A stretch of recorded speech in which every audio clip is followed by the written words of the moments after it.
welcome to BBC Channel Islands.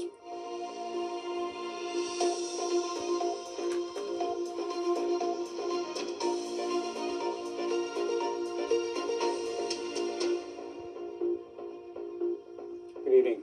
Jersey's Infrastructure Minister has apologised to States members over the tender process centring on the island's historic Lido.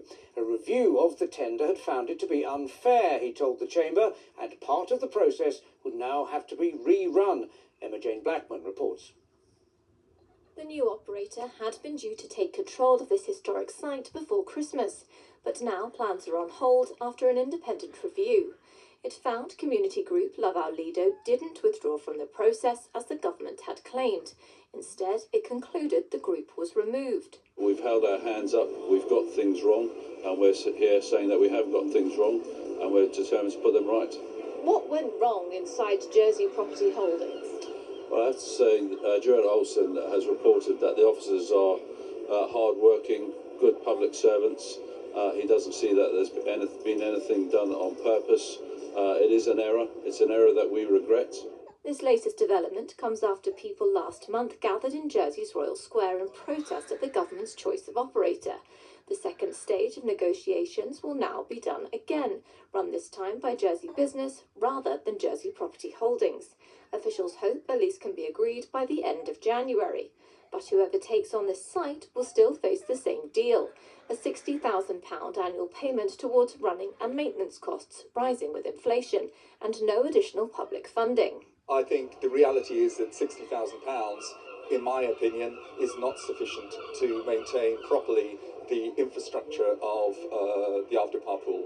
So there has to be some wiggle room in this. Now, whether that government puts their hand in their pocket a bit deeper, I don't know. Or maybe it doesn't cost £160,000 to it. We don't know. There are so many question marks on that. And that's been some of the problem with the process is there hasn't been that transparency around the numbers. First Point, the company previously set to take over, has declined to comment. And tonight, the future of the Lido is again uncertain. Ministers insist the next steps will be fair, open and completed as quickly as possible. Emma Jane Blackman, BBC Channel Islands News, Jersey. Jersey's Royal Court has sentenced a man to 11 years in prison for dealing cocaine and ecstasy. 33-year-old Kieran Michael Begley was arrested at his home in St Saviour in August. Health officials in Guernsey and Jersey are urging people to stay at home if they feel unwell to reduce the risk of spreading flu amid a spike in cases in the UK. It comes as the NHS has said it's facing its worst-case scenario in England after the number of people in hospital there with flu jumped by 55% in a week. Jersey's Public Health Department said it expects the number of islanders with flu to rise in the coming weeks. They're advising eligible islanders to take up the offer of a flu jab and everyone else to wash their hands regularly and to keep indoor spaces well ventilated. News that EasyJet is in talks with the states of Guernsey about the prospect of operating routes to and from the island has been met with plenty of excitement in the past 24 hours. But despite the optimism, it remains unclear what might happen next and how viable any potential routes might truly be. Josh Day has the story. Just weeks after it was confirmed that one new airline will soon be landing at Guernsey Airport, news that another might also be heading our way has landed well with many islanders we've spoken to today. A couple of airlines have gone out of business, Blue Islands for instance, and Flybe, who used to both service Guernsey. So then we were just left with Orly. We obviously need better connectivity than just one airline. I think there'd be some concerns with Blue Islands no longer operating that we'd be over-dependent on Aurigny, and I think it would be good to attract at least one other airline into the island, and there's obviously an approach from ED that they're going to spread that net wide. Plenty of questions remain, including about whether the airport can deal with EasyJet's aircraft, whether there is enough demand in Guernsey to sustain regular services, and crucially, how much it all might cost, both in terms of public subsidies and ticket prices. Is the glass half empty or half full? I will say the main point is there's room for more.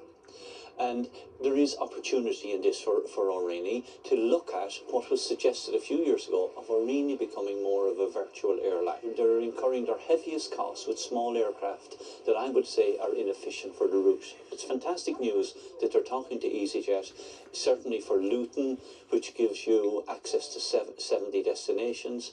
EasyJet themselves have 356 aircraft. Liverpool, fantastic city. We now have 1.5 million people have access to Guernsey. Getting people here is a priority, but aligning the product is also important to us. So our concern in the immediate terms, but these things take a while to land, so again we've got time to respond, is whether we've got the right availability of bed stock at the right price for the EasyJet business model. There's still a distance to go before EasyJet are cleared for takeoff in Guernsey. Josh Day, BBC Channel Islands News, Guernsey. And finally, the giant puffins at Plymouth in Jersey have brought some festive cheer to the North Coast. The National Trust for Jersey and a local artist have provided Santa hats and even a sprig of mistletoe for visitors who might feel romantic. Weather for birds and puffins now. Here's Alexis Green. Good evening. We've had some rain today. That will clear away overnight tonight, and once it does clear, the skies will clear behind, but we've still got a fair amount of cloud during most of the night.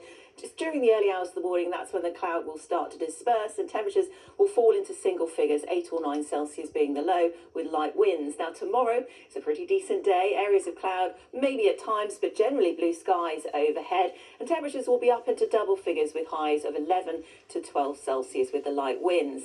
As we look ahead to the rest of the weekend, slightly more cloud around on Sunday, but that's not to say there won't be some bright and sunny spells. It's mainly dry through daylight hours on Monday before rain arrives later, and that continues the unsettled theme as we head through Tuesday, Wednesday, Thursday and also Friday, but there will be some drier periods at times. Good night. And that's it from me. Don't forget you can catch up with news and sport on Radio Jersey and Radio Guernsey over the weekend. That's it from me though. Have a wonderful couple of days. Bye-bye.